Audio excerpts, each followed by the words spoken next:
Welcome, Lightning Strikes, home of the Oak Farms League. This is week number 25 or 26 in review. We had a big week last week. We saw Jason Panicaro shoot 300. We saw Jerry Mikulanec shoot 816, and it was an amazing week last week. It was a great week, and in our match that we featured, very interesting, Donnie Schwartz, Jr. and Sr. shot 1486 with handicap to take 8 points. And Billy Seymour and Daniel Gacera didn't take a point. On the other side, Robert Eddy and Jacques Kahn got swept, and Scott Cobb and John Rutkowski took 8 points with 1440. Again, a unique situation where the father and son dominated, and the two bowlers behind them got nothing. And with the EBA Pro Shop, John Rutkowski and Scott Cobb dominated, and the bowlers above them got nothing. A strange night, but now it's going to be serious. Every game counts, every pin counts, every win counts. And starting this Wednesday night, we're going to see it. Week 27, obviously the playoffs in game 1, and of course position round, game 1, 2, and 3. Big money starts now. We are reviewing week 26. Yeah. I fell asleep. Donnie Jr. shot 626 scratch. He's been on fire for the team, and the rest of the team has not been bowling well, with Billy Seymour struggling and Daniel Gacera struggling. Robert Eddy's bowled okay, Jacques Khan bowled great, okay. But yeah, like you said, Scott shot 696 and Rutkowski 709, and they went, and offensive winners 1-9 and EBA Pro Shop 115. And every game was close, 936, 932, 922, 889. They're all one-hit games. You know, you get a double and a 5 and 2, and there's 35 pins on one shot. So very close matches, but now close doesn't count. You've got to start winning now, and it's nitty-gritty time with 9 weeks to go. All right, our next match is going to be hockey. I got the wrong slide here. Big B Bowling. They came out of their slump. They won 13. They bowled against Dime Security, Matt Rizzo's team. Wayne Toplin was blind this week. He went to a comedy show, but Doug Lozen shot 671 scratch, and the great Robert Hilton bowled 688. And high on Dime Security was Matt Rizzo 692, Dustin Clark 635, Mark Pulaski Jr. 680, and Mike Schumacher 634. They really bowled good as a team, 26-41. They beat the Big B Bowling by 100 pins, but Big B Bowling had more handicap. It's the first time the teams really clicked, yep. And Wayne Toplin wasn't there. Let's put it this way, clicked in months. Really a decent team, yep. with Toplin and Hilton. That's a team where those two guys can light it up, and they just haven't had it all year. Amazing how a team that good just can't win. Disappointing. Yeah, very disappointing. But, I'm sure they'll reevaluate at the end of the season and see where they go from there. All right. The next match is Hockey Baby. I keep doing it wrong. I want to talk about Hockey Baby so bad. All right, the next match is going to be Taps. They took 9, they're 11th place, and they bowled against Build One, who's in fourth place, and they won 15. The high scores on Taps was Ricardo Reina's back. He shot 630, and Bobby Taylor 624. And Adam Schroba, again, is bowling fantastic, shot 687. Joe Gordado 686, and Devon Sweeney, who shot 300 on Thursday, struggled with a 604 series. Well, Build One is a team to beat too. I also felt that this team, because of their years of experience bowling together, is a team to beat. I think they can get to the top 8. They're in good position round here. For our position round right now, Build One is in 4th place, and they're only 10 pins out behind Beach Bowl, 10 points. So it's close. Build One, a team to watch, good team. Yep, they're right up there. They're trying to make the playoffs too, so they're fighting hard. All right, the next match is going to be team 22nd place is Aches and Pains 110. They battled against the 12th place team, Lightning Strikes 114. Craig Streechel on Aches and Pains shot 626, and Joe Smith bowled 648 scratch, and on lightning strikes, big Jared Eisenberg shot 727 scratch, and Chris Rich shot 708 and went 14-10, Larry. Well, that team there, led the league after 8 weeks, went in the position round and got smoked in position round week 9. So they've got a chance to redeem themselves here. They're not out of it. Lightning Strikes right now in this half is in 12th place, but overall, they still have a chance for the top 8. So it's time for them to get on their giddy up. And Jared Eisenberg, like I said last week, he can strike. Okay. He is a decent bowler. That's his 3rd or 4th 700 of the year. Him and Chris, obviously, are the guys that have to carry the team right now, and they're certainly capable of it. As you can see, Chris Rich, really good bowling. Jared and Chris, 1435 scratch. That's a big number. Huge number. 2 guys 700 on your team. Always helps. Yep. All right, the next match is going to be Rolling Thunder, who took 10, and they bowled the Americans Dream Team, Fig Jam Alert, at 114. And Eugene Jakowski showed up for Rolling Thunder and shot 643. And John Totten's back from injury, shot 632. And on Fig Jam Alert, we have Ricky Ward shooting 660. Lee Ratch had a wrist problem. He bowled 178 the first game and took a blind his next 2. Mike Alshire shot 278 game 2, shot 748. And the great David Stouffer shot 279, 266 for 771. Well, now Stouffer and Alshire and Ricky Ward have to carry the team because they might have a sub. They might have John Ben Barron. We don't know yet. John Ben Barron's on a different team the rest of the year. Oh, he's on a different team. They're bringing Bruce Kaiser in, I heard. Bruce Kaiser's going to come in, the lefty. So there are going to be 2 lefties on the team. So either they're going to lead him off or put him second, and have 3 big guns behind him probably. Yep. But it's time for Alshire and Stouffer and Ward to shoot 2,100 every night to get this team to the top 8. And that's basically what they have to do. They got to shoot a minimum of 2,000 every week for 9 games. And that's a lot. If one of them are off, it's almost impossible to do that. But these are 3 great bowlers, and obviously they can do it. Maybe lefty Bruce will put a fire in their belly. Well, Bruce has got good chemistry with David. They're best of friends. I'm sure that he'll love lining up off of Ricky Ward. So let's see what happens. Pretty exciting. All right, the next match is going to be the first place team, Beach Bowl. They took 10. They bowled against Rob's Filthy Bears at 19th. And Beach Bowl took 10, and Rob's Bears took 14. And the big scores were Jerry Mikulanec shot 290, 247, 279 for 816. And Joe Gatewood showed up huge, 678. And also on team number 16, Rob's Filthy Bear, Jason Panicaro shot 300, 675. We heard that he tore his ACL. He'll be out the rest of the season. And John Ben Barron shot 705 to lead that team 14-10. But the most amazing thing of all is Beach Bowl is holding on, but right behind him. Tick Transport, 4 behind him, and OMWB's about 9.5 out. Beach Bowl, a very good team. They've been in the hunt both halves, and obviously they're in the top 8 right now. But James Oswalt, again, bowling bad 2 weeks in a row. I think his hand had to shrink. He's lost 50 pounds in 3 months. And obviously, I believe his grip needs to be tightened up so he can get his swing loose, because it looks like he's squeezing every ball to hang on. And if he hasn't changed his thumb and finger grips, that's the reason why. When your body loses 50 pounds, your hand has to get smaller. There's no doubt about it. Will your mechanics change too for that much weight? Beg your pardon? Will your mechanics change? Mechanics will change also, but it's more about the grip on the ball. If his fingers are loose and his thumb's loose, he doesn't know when to let it go. He can't relax his swing. Mikulanec, on the other hand, he can relax his swing. He's proven to me right now that in this league, obviously he's in the top 5 bowlers with Alshire and Ward and Stouffer. He's right up there with those 3. He could bowl those 3 at any time and clean them. He is a really good bowler. He is. Came out of nowhere. Oh, yes. Came out of nowhere. Improved with age. Very nonchalant. You almost don't even know he's there, but he just keeps striking. He does. Got his average right up to about 230 after last week. I think he's second behind Stouffer now. I think he is too. Yeah. Great bowling. I'm happy for him. And, of course, Jason Panicaro with 300. So sad if he tore his ACL. What a nice young man. He was so thrilled. I got a text the next day if we were going to have it on video, and I said, I'm sure Tom had it. Put a little feature out for him, which is great.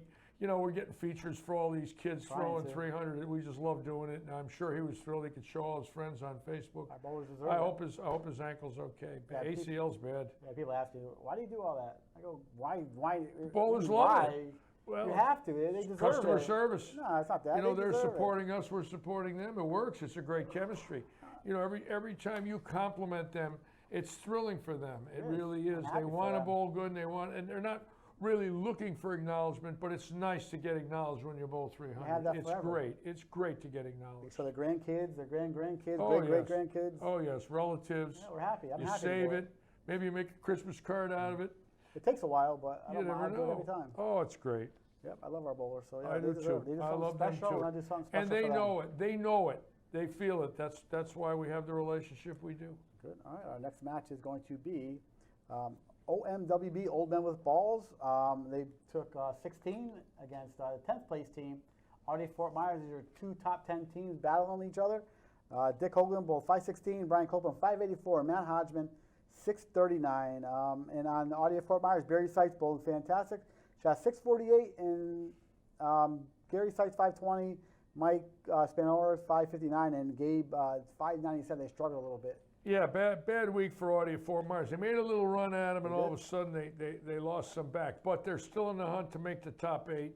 They're still bowling well enough that with 9 weeks to go, you know, a couple of 2,600 scratches, 19s and 5s, and they're right there again. That's what they got to do.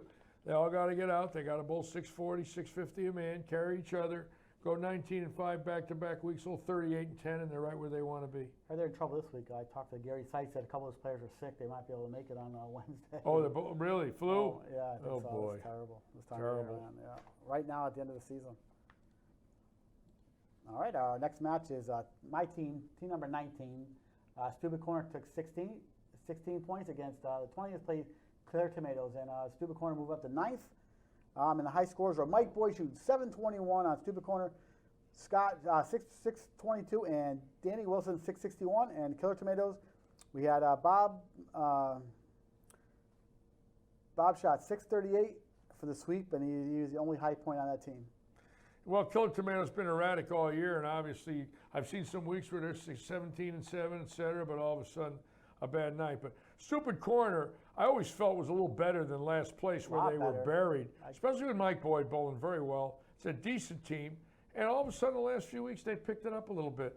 Let's see, Stupid Corner, have they got to the first 10? Yeah, see, they're 9th, where they were 24th the first segment. A little better the second segment, a little bit of chemistry. A little more. I said they'd be in the top 10. That fresh start does work. You know, when you got 18 weeks, you got your brains beat in, and you can start all over again. New attitude, 9th place, good for them. Yeah, I told you that Stupid Corner make the top 10. Yeah. They should have made it the first half too, but they just got snake bit almost every match they bowl against. All right, this is a crazy match. The 16th place, the Goats only took 3, and Tick Transport, who's in 2nd place, won 21 and put it on them. The highlights for the Goats: Jay Rucker shot 631, Isaac Martinez 614. House Brown 636, and Dave Covington struggled again, shooting 590. Tick Transport, John Bercier shot 652. He's really coming around. Preston Willis struggled a little bit at 634.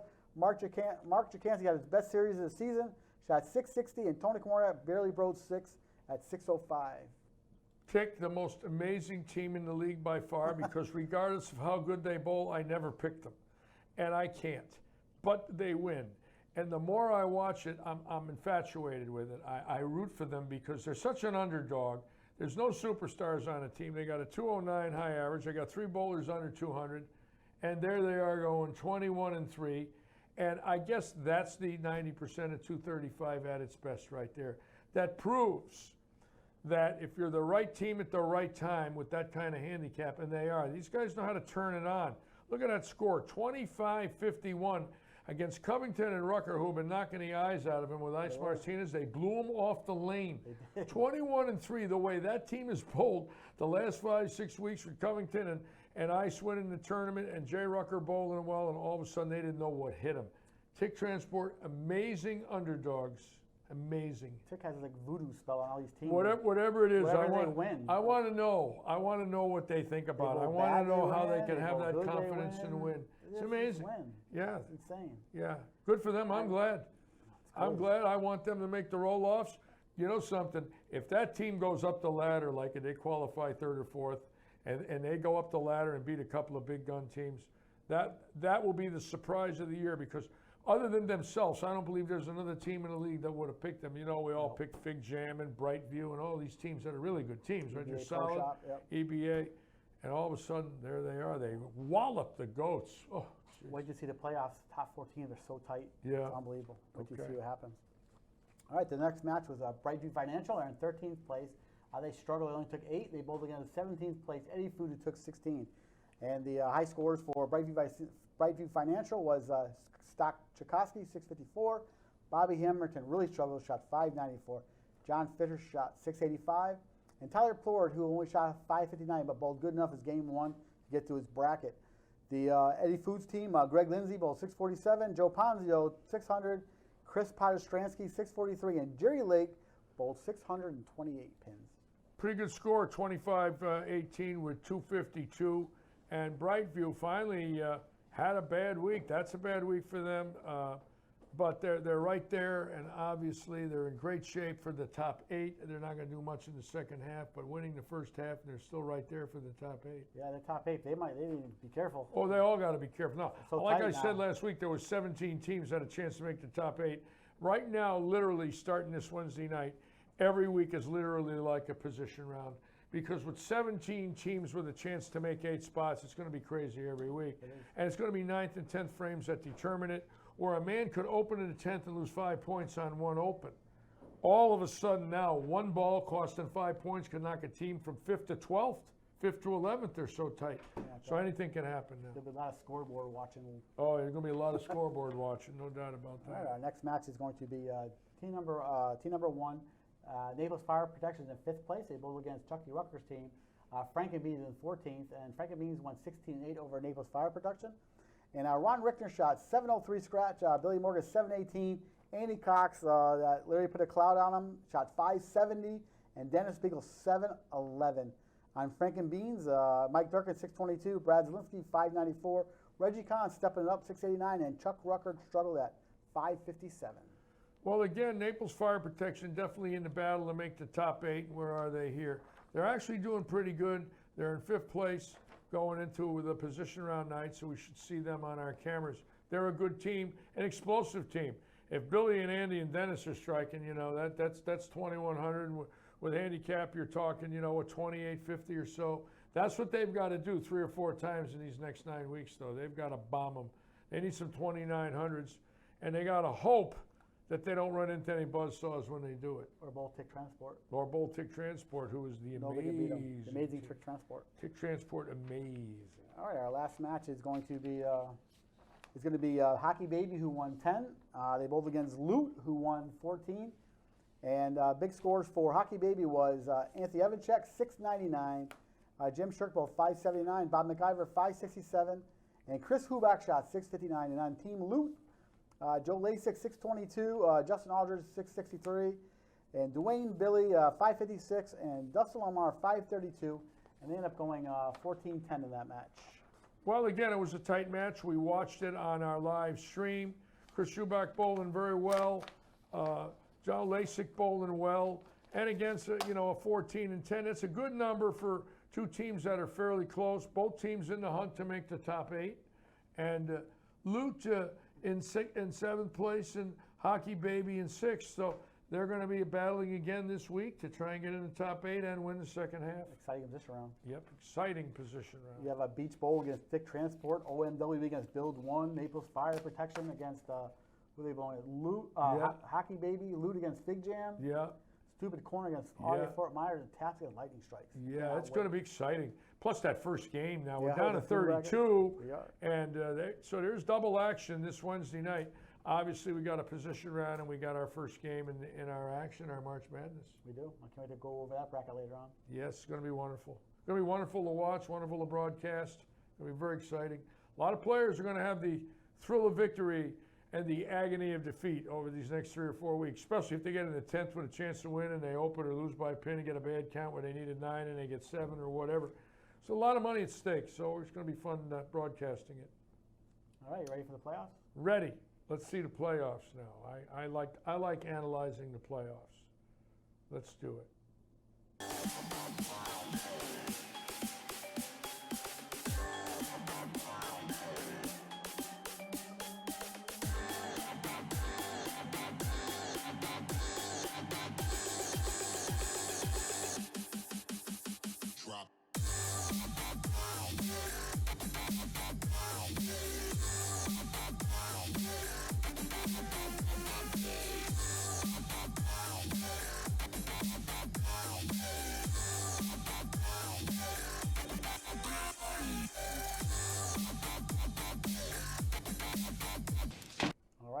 ready to talk about the playoffs. Should we talk about the playoffs? Wow, I love the playoffs. All right, here we go. Here we go. It's unbelievable. Here's the standings.